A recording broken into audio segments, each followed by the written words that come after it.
Good morning. Good to see you. Love and praise to the ones who are sick this morning. We send thoughts to them. Pray they'll get better quick. Also, I've already preached this morning in Gold Coast in Queensland, Australia, and thankfully made it back in time to talk to you guys. Now, we sent some video materials to my good friend Gary Mack across in Australia, so it's an honour and a pleasure to have been able to speak there this morning as well as here. Also, we'll next week try and give you a little shape of things to come. Although don't expect a destination, just expect a direction. And also for those of you who have asked, I specifically asked the directors and the leaders not to do anything special next week for me.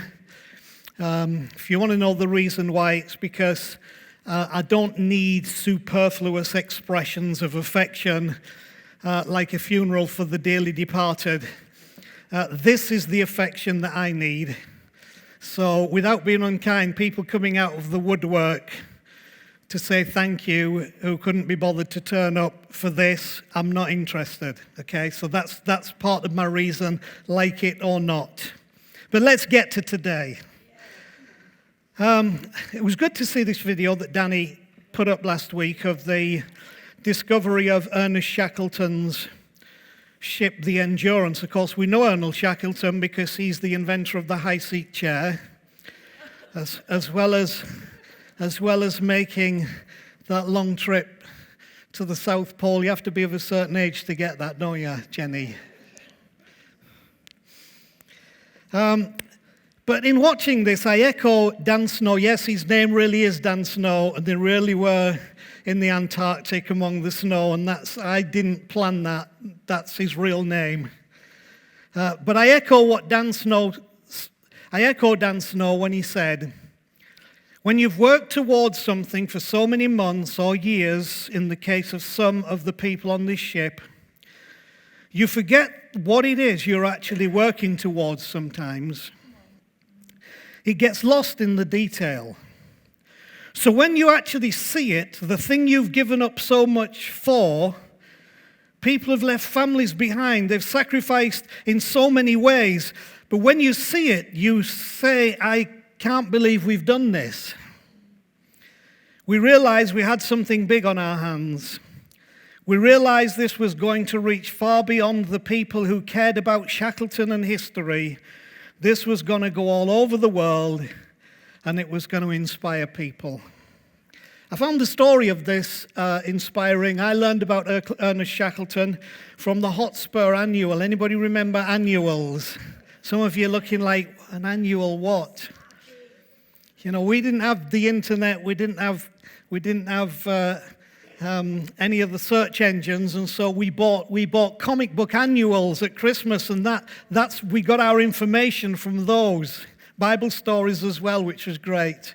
But that's where I learned about Shackleton and his trip that didn't quite work out. But what I did like was this slide that Danny produced, because one of the things that had been said about us and that we tried to live by is the whole principle of being an icebreaker.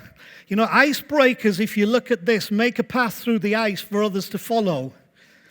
So the most important job here is not what the icebreaker is doing, it's what the icebreaker is making possible for people who follow. And that's been part of our life and principle and ministry that we are still trying to pursue, and I don't want to go very deep into that. The other thing I liked was Danny put our redesigned Q logo on there, which, remember, we used to have the orange queue, and then I asked for the people coming through the queue.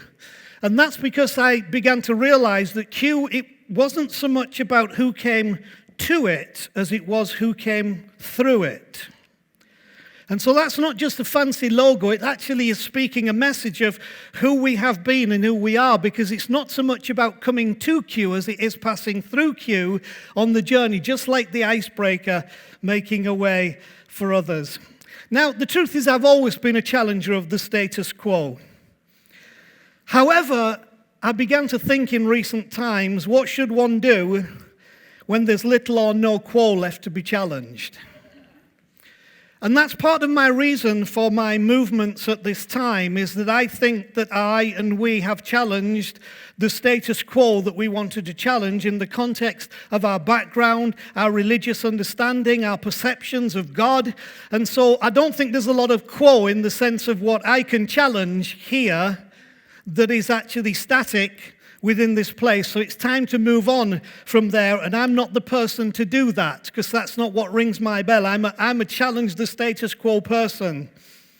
So I have to speak always from the heart of who I am. I've tried to do that my whole life, and I'm wanting to continue in the short time that I have left in actually being leader of this place. And there's a verse in the Bible that has greatly affected my thinking in recent years. And it's found in Genesis chapter 11, and it's before the great statement of Genesis chapter 12 to Abraham, leave your country, your people, your father's house, which we talked a little bit about last week. But what it says in Genesis chapter 11, verse 31 and 32, it says, Terah, who was Abram's father, he took his grandson Lot, who was the son of Haran, who was, remember, his eldest son who died, and his daughter-in-law Sarah, the wife, and his son Abram, and together they set out from Ur of the Chaldees to go to Canaan. But this is where I'm reading this verse. But when they came to Haran, they settled there. That's the challenge that has greatly affected my life, for the understanding from that story that more often than not, where you settle is where you die. But the whole call to Abraham was to move beyond the place of settled to the place of inheritance, to the place of possession, to the place of blessing. And so that finishes off that little verse there by saying, and Terah died in Haran. Now, we talked about the fact that he lost his eldest son, and that incidentally his eldest son's name was Haran, and that he got stuck at the point of his pain. And our pain can be a lot of things. It can be wounds of the past. It can be fear of the future. It can be the terror that we can't face what this might require of us. But the truth is, whatever that thing is, if you can't go beyond that point of pain, just like Abram's father, you will die in the place that you settle. And I don't want this place to settle just because I'm on the move. Because if you settle, you die. Now, what's interesting is Shackleton's endeavor took on the ice and lost. And sometimes you've got to man up and say, when you're taking on new things, sometimes you might lose. He took on the ice and lost. His ship got crushed by the ice. It had got him to where he had hoped to be to make the journey that he planned to make, but his ship got stuck in the ice and it got crushed by the ice. And so the problem was that he took on the ice and lost. Or so it seems. But the truth is, though he lost the ship, he never lost his dream. And so you might find this interesting. Danny pointed this out. I find it fascinating at this point in our journey. So Shackleton lost his endeavor. He got stuck in the ice and sunk. And that's what they discovered. But guess what was the name of his next ship? The Quest. The Quest was the name of the ship that came from the Endeavour. So although the ice claimed his efforts, his endeavour, all that came out of the endeavour that the ice claimed was the quest. And the quest continued the dream. Now, the ensuing story has many poignant similarities to my current situation. And so let me read you a report of this. After abandoning plans for an Arctic expedition, which of course is north, Shackleton set sail in the Quest on what was to be his final voyage to the south. The expedition planned to sail along previously unvisited stretches of the Antarctic continent. Quest arrived in South Georgia in January 1922. After writing a final diary entry, Shackleton retired to his cabin where he died on the 5th of January. This sounds like Grug from the Croods, and died. Anth retired and died. Let me tell you, I've no intention of expiring anytime soon, because I've got much more to give and I've got much more to live. But I thought it was interesting here in reading this that should talk about Shackleton retiring to his cabin. But the reason I read that without fear is because it was not the end of the quest. Because the expedition continued under John Robert Francis Wild's command, visiting the South Shetland Islands, Gough Island, and Tristan da Cunha. Now, that's not the important bit to me. The next bit is the important bit. The expedition proved the non-existence of New South Greenland. Fancy an expedition that proved the non-existence of New South Greenland. Have I been successfully able to prove what God is not like? Because if I have accomplished that with you, I feel like Shackleton's quest that was carried on, that I will have accomplished what I set out to do, proving the non-existence of South Greenland, proving the non-existence of the God of religion. My own ice-breaking endeavors, which turned into my quest, which birthed Q, was the quest for truth over tribe. All I'd ever known was living according to tribe. I did it with sincerity. I did it with a genuine heart, a genuine spirit. It was all that I had known. But I came to the point of realizing that I valued tribe over truth, because whatever the tribe said was the truth. And so I had no perception of truth beyond what the tribe said was the truth. The dawning reality came to me that in almost all circumstances, our need for certainty overshadows our quest for truth. That drove me to not only question my truth, but also in the light of that, my perception and beliefs about God. And I'm glad. I have no regrets. See, I grew up in an environment bloated with words, heavy on preaching. I used to preach for minimum 1 hour and 20 minutes. So thank you, lucky stars, if you're complaining about, that was a bit long.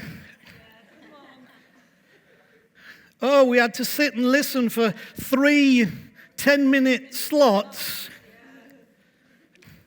You don't know how good you've got it. Yeah, and the kids used to sit as well for an hour and whatever. Bloated with words, though. Now, I'm not saying it was irrelevant or that it wasn't important, but it was bloated with words, heavy on preaching, and ultra-reliant on Bible. Now, that might sound to some like I'm diminishing the role of Bible, but no, it was ultra-reliant on Bible, not on God. Ultra-reliant on Bible, theology, which incidentally contains a lot of words. So I read this and I thought it was a great statement, which again, as usual, I've amended it. Just for where people didn't quite get it right. Too many words are a sure way to misidentify God. The many words are leaned upon to define for us and to us what God is. The moment we say, this is who God is, we are in danger of believing we have defined the divine presence who is being itself, and in doing so confine that presence within the pathetic and pitiful bounds of our own human mind, attitudes, and behavioral patterns. We press towards a rational assent to the truth in the form of certain mental beliefs, rather than pursuing a calm and hopeful trust in a God who is always trying to find his way through the imposition of our narrative on his story to make his presence felt in our story. We somehow came to presume that by a set of confirmed beliefs, we can corral the divine essence into the finite realms of our human understanding and thereby exert control over a kingdom that he said was his and his alone. And gradually, the God who is inerrant in all things, we separated from most things to be present only in our truth, our tribe, our story. In doing so, we did not capture who God is. We corrupted who God is. I think we somehow feared the mystery. If you can't explain it, you can't control it. So we feared the mystery. But without mystery, religion always worships itself and its conclusions, never God. That's why Jesus spoke in parables, allegory, and metaphor among some distinct statements. But remember, mystery is not something you cannot understand, but something you are endlessly understanding. You can never say, okay, I got it. Always and forever, mystery gets you. And so the best advice I can give you on the journey of faith is simply this. Begin with the beginning in mind. Now, popular culture would tell you, begin with an end in mind. But this kingdom that I talk to you about, that is of the real true essence of the divine who is God, his attitude is begin with the beginning in mind. That's why the Abraham story says, leave your country, your people, your father's house, the realms of influence, and go where I will show you. And Hebrews says he got up and went, not knowing where he was going. Begin with the beginning in mind. And so my advice to you for what's to come is you only need to do one thing. Begin with the beginning in mind. If you'll do this, you will live constantly in the blessing of faith rather than the bondage of belief. There is a truth that you'll never discover anything taking pleasure trips around the harbour like the Bridlington Bell. Taking pleasure trips around the harbour, which is the safe haven that we construct with our beliefs. And yet so much of what we find ourselves trapped in is that very process. So many church meetings to me are taking pleasure trips around the safe haven of our constructed beliefs. And we go out and we have some music and we look at the scenery and we come back, but we've actually gone absolutely nowhere and we've discovered absolutely nothing. And I just cannot face that idea of church anymore. See, faith's great discoveries lie not within, but beyond the reach of our beliefs. The question is not whether that land of faith, that land of promise, the new world exists, but rather what it takes to get there.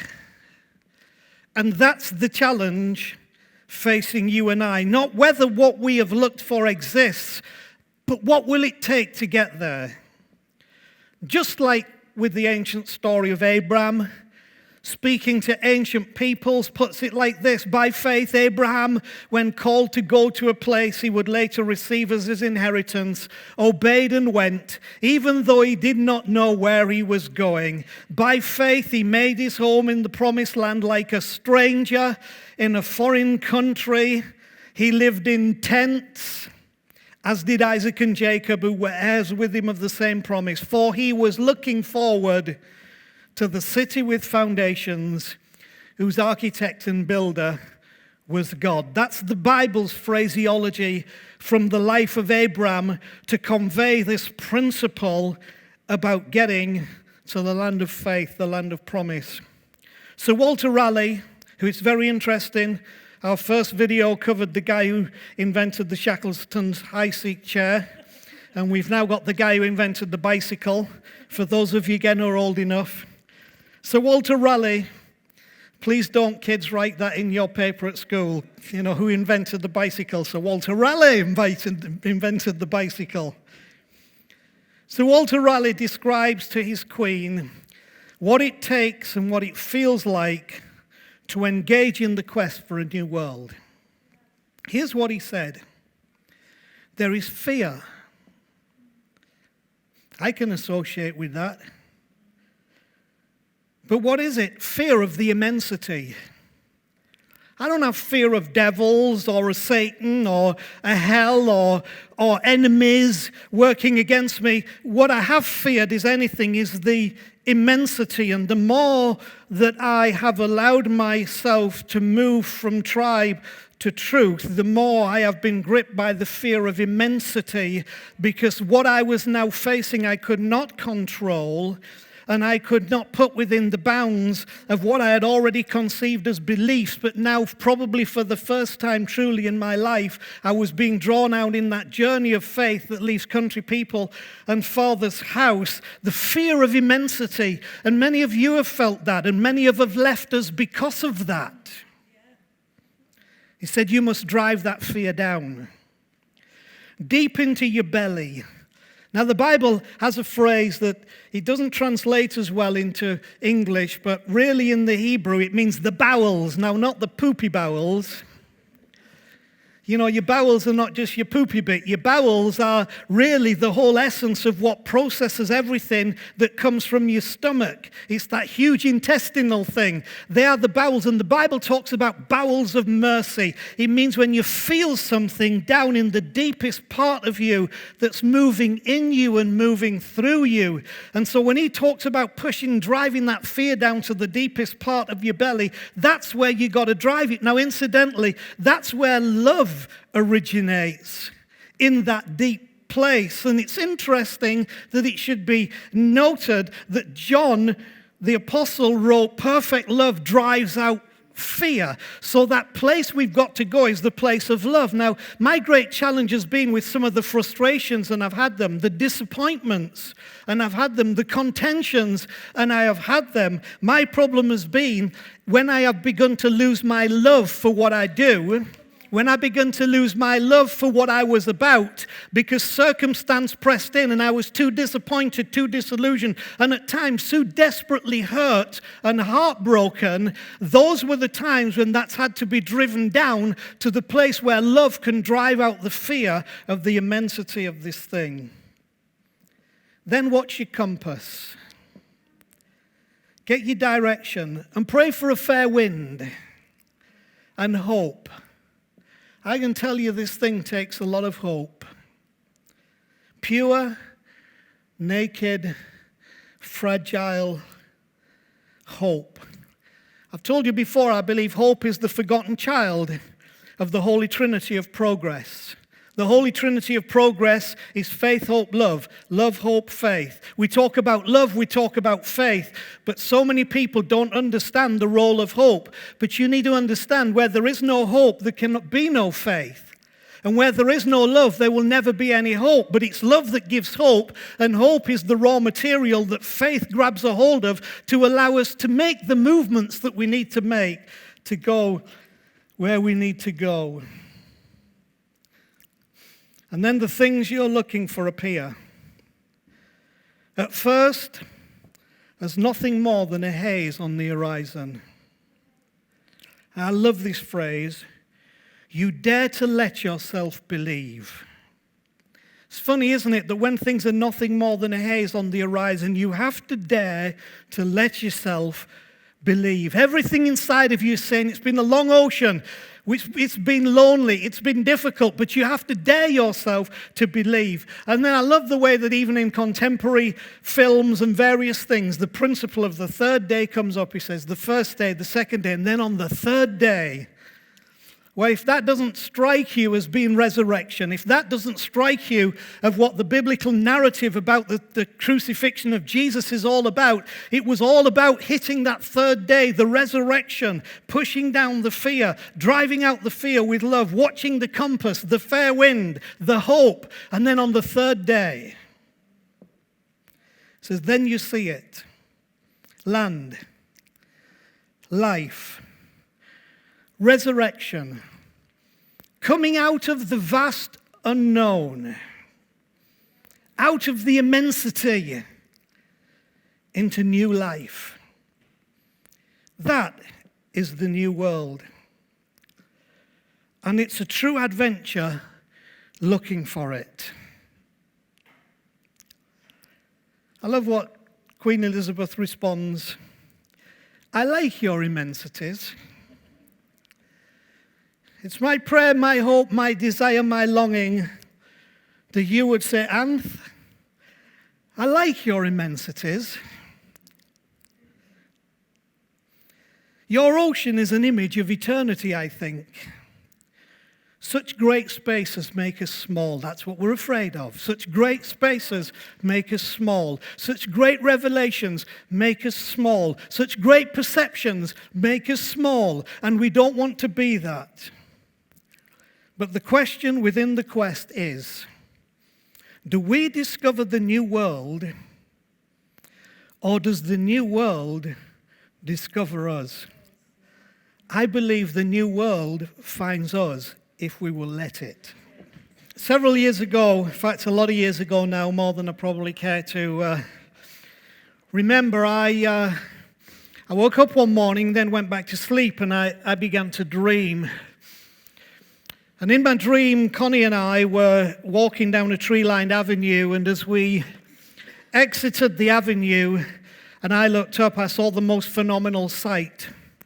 The only way that I can describe it from the dream is with the towers and the structure, it looked like something that was a cross between Lord of the Rings and The Matrix, for those who are familiar with those movies. It was not like anything that I'd ever seen. And Connie and I went up to this structure, this building, and as we went in, it was interesting because on getting inside and we looked up, I could see the towers, but there was no roof.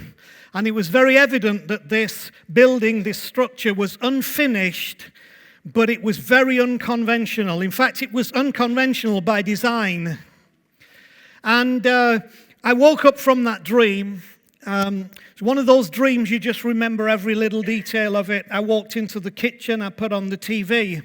When I put on the TV, what was intriguing and interesting was that the very image that was on the TV in the program that was there was the very building that I had just seen, that I had walked towards, that we had experienced, that we had walked in. And here now was being explained to me what that building was. Now, for those who are familiar with it, it was La Sagrada Familia in Barcelona, Spain, which is the most phenomenal building built by the architect Antoni Gaudi, who many call God's architect, because I will explain a little bit about that as we go along.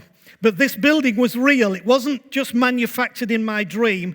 And so I began from that moment to think about that issue in the context of what it was that God may be wanting me to create in the context of our journey here. And I hope that we've gone some way towards doing that. Because our strapline that we had for so many years, unconventional by design, came from that experience of Sagrada Familia in Barcelona, Spain, and what was in my heart to build.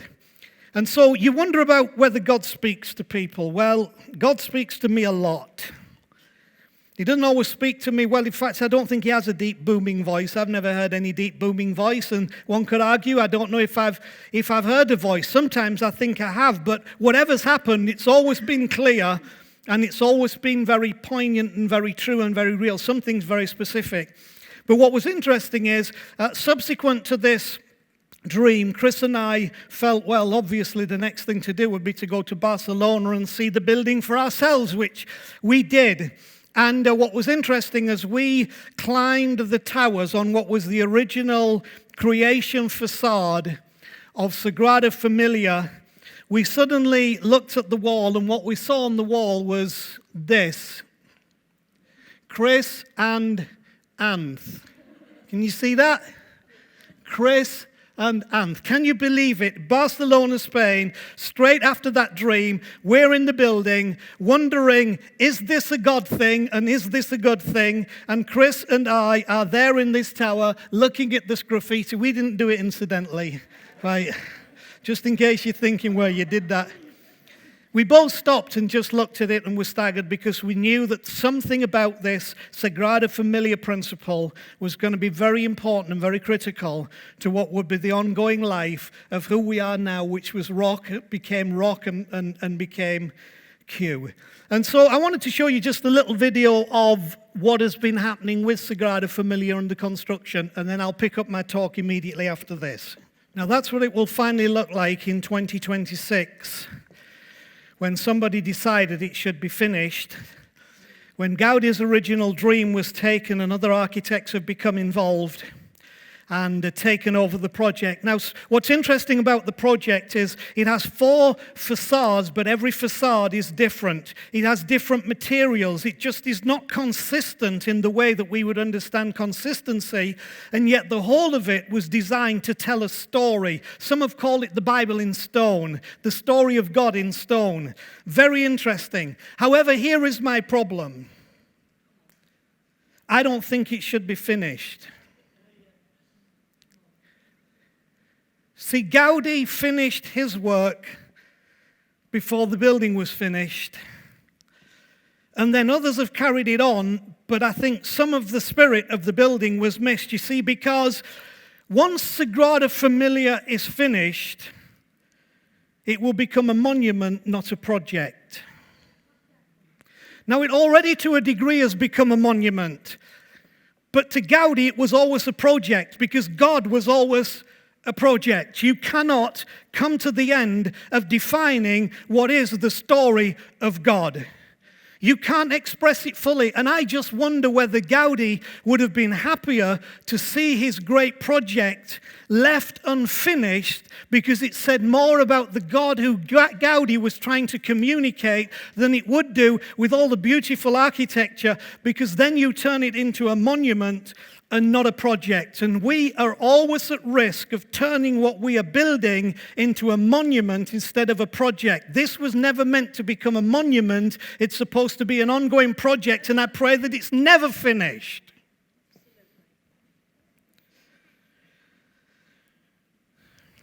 And I fear that in finishing it, we miss the point. One of the great sadnesses of my life, and it took me a long time to realize this, is that we turn Christianity into a religion of straight lines, of concrete conclusions, of rigid shapes rather than flowing forms, of roads with ends rather than bends. Because most often you've not come to the end of the road, you've come to a bend in the road. Next week is not the end of a road, it's a bend in the road. And we took this thing and it went from Jesus telling us who and how we should be. I don't know if you realize it, but that's why those chapters in Matthew are called the Be Attitudes. The Be Attitudes. And it went from Jesus telling us who and how we should be to committees telling us what we should believe in a relatively short space of time. And so we have creedal Christianity. Does it have some benefits? Yes. Does it have some truths? Yes. But what did it do? It took the principle from Jesus telling us who and how we should be to them telling us what we should believe. That's the difference. Straight line Christianity. And our propensity to do this is illustrated in the Genesis story of the Bible before we even get chance to get clear of the opening scenes. See, straight line Christianity is represented in the first part of Genesis by the tree of the knowledge of good and evil. See, once you get into a dimension of it's all about good and evil and right and wrong, you've got into the straight line principle, and it becomes straight line Christianity, and it becomes squares and oblongs, it becomes buildings and territory, it becomes categories. And that's not the tree of life. And in creation story, the first human creation were told to feed from the tree of life, not from the tree of the knowledge of good and evil, because that would bring death, and it sure has. Because you see, the tree of life, well, think about it. Life is never a straight line experience. Have you realized that yet? Life is never a straight line experience. Don't feel bad about that. Accept it, welcome it, get a hold of it, but learn to make the journey in something that was never meant to be a straight line experience. And because we shifted from tree of life to tree of knowledge of good and evil, because we shifted from fluid shapes into a religion of straight lines, it made us want to exchange the tents of a pioneer for the towers and temples of a settler. and to go back to where we were at the beginning, and there you will die. Don't settle, because the truth is we are building our own Sagrada Familia with its soft flowing forms. And so I want to finish this morning with a slide of a quote from Antoni Gaudí, who had such this great concept of building what would represent and express the God who he had had a glimpse of. So listen to this. There is no reason to regret that I cannot finish the church. I will grow old, but others will come after me. What must always be conserved is the spirit of the work, but its life has to depend on the generations it is handed down to, and with whom it lives and is incarnated. That's you. The straight lines belong to man, but the curved ones to God. And I know which I choose.